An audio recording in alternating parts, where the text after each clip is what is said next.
semuanya.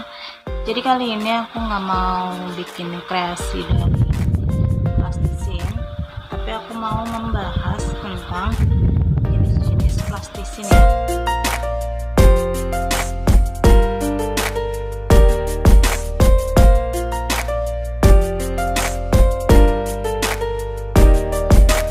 Mungkin diantara kalian banyak yang sudah tahu plastisin atau clay itu ada macam-macam, tapi mungkin juga ada yang belum tahu ya. Di sini aku buka artikel, dia ada 11 macam jenis plastisin atau clay ya, dari clay malam sampai clay transparan. Nanti kita bahas satu persatu.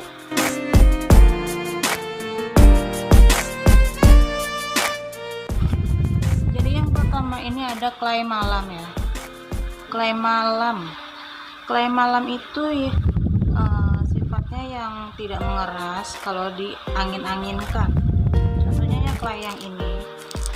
Kalau clay yang ini kalian bisa nemuin di toko buku atau enggak di warung-warung juga ada, dan ini harganya sangat murah. Ini paling 2.500. Dan kalau ini tuh menurut aku tuh ini yang paling bagus, dan ini tuh yang paling enak kalau buat kerajinan, karena dia teksturnya tuh tetap lentur dan dia tuh nggak lengket di tangan. Jadi kalau misalnya kalian mau bikin kreasi, aku saranin pakai yang ini. Dan ini juga bisa diolah lagi kalau kalian mau bikin yang lain. Dia ada clay tepung. Atau tepung dia ya sesuai namanya, dia terbuat dari tepung. Aku juga pernah bikin di video-video yang sebelumnya, dia clay tepung. Dia bahannya dari tepung terigu. Kalau yang aku bikin dia malah lebih aman karena nggak ada bahan kimianya. Jadi dia cuma pakai tepung, pakai minyak, pakai garam, dan pewarna makanan. Jadi itu aman banget buat dimainin anak-anak. Kalau di artikel ini dia ada bahan kimianya, kayak misalnya lempok, terus pengawet makanan, boraks. Linknya aku kasih di deskripsi. Terus yang ketiga clay roti. Ya sesuai namanya, dia terbuat dari roti tawar, lem kayu. Dia juga ada bahan kimianya. Yang keempat clay kertas atau paper clay. Clay kertas ini contohnya seperti ini. Oke, yang merek Das. Dia biasanya ada warna coklat sama warna putih.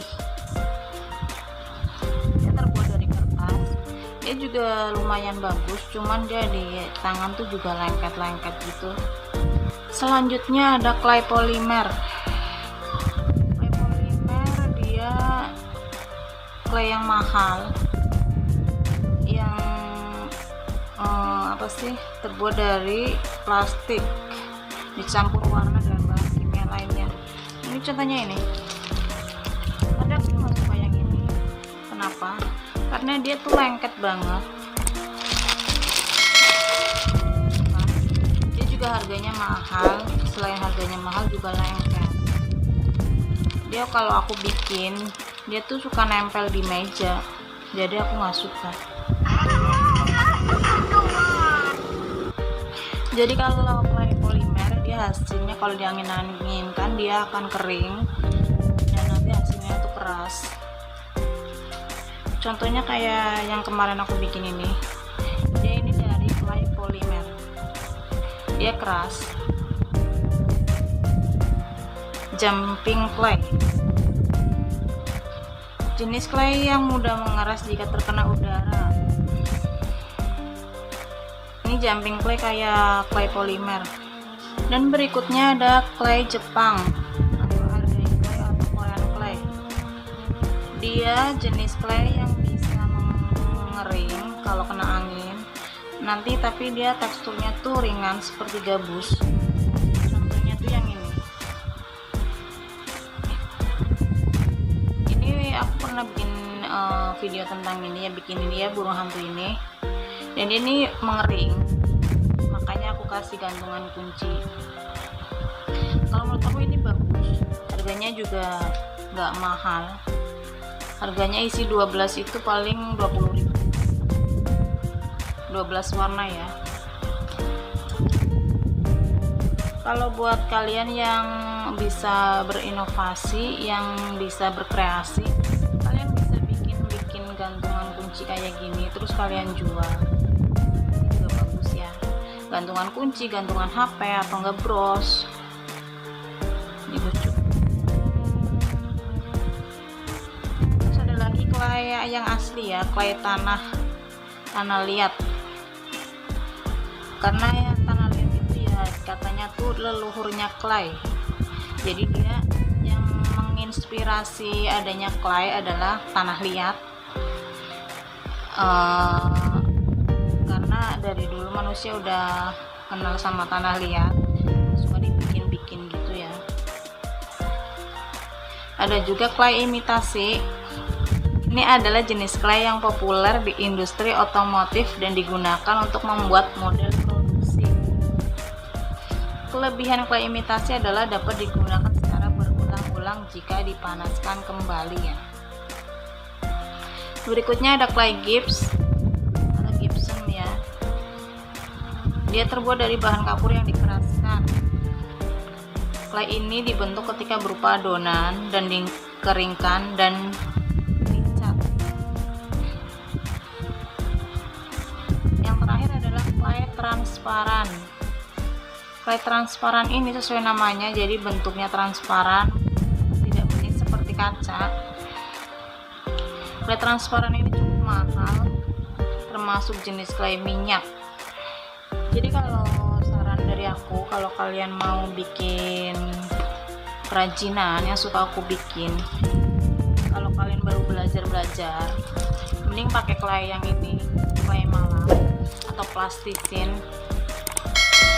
Dia harganya lebih murah dan teksturnya lebih enak, nggak lengket, dan dia juga bisa dibentuk kembali ya.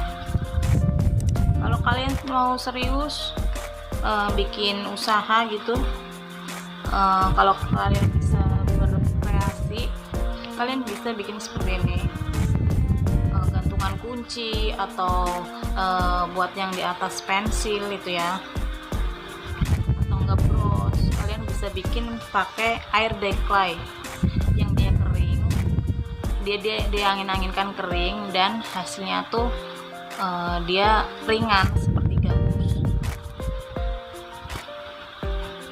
Kemudian kalau kalian juga mau bisa juga pakai ini, pakai yang polymer clay. Dia hasilnya tuh nanti keringnya tuh keras, ya kan? Dia biasanya tuh dipakai buat miniatur. Tapi kalau pakai air dye clay yang ringan seperti ini atau enggak ini, tipsnya adalah kalian tuh harus benar-benar mikirin mau bikin bentuk apa. Karena kalau ini sudah menempel satu sama lain, dia tuh nempel, jadi dia nggak boleh ada kesalahan sedikit pun. Kalau udah nempel terus kalian salah bentuk, dicopot, dilepas gitu kan, dia hasilnya tuh jelek banget. Dan hasilnya tuh harus diulang dari awal lagi. Makanya kalian harus pikirin bentuk apa yang mau kalian bikin, dicermati, dan jangan ada kesalahan. Oke, segitu dulu pembahasan tentang plastisin atau clay. Mudah-mudahan bermanfaat. Jangan lupa di like, di subscribe juga ya. Dadah.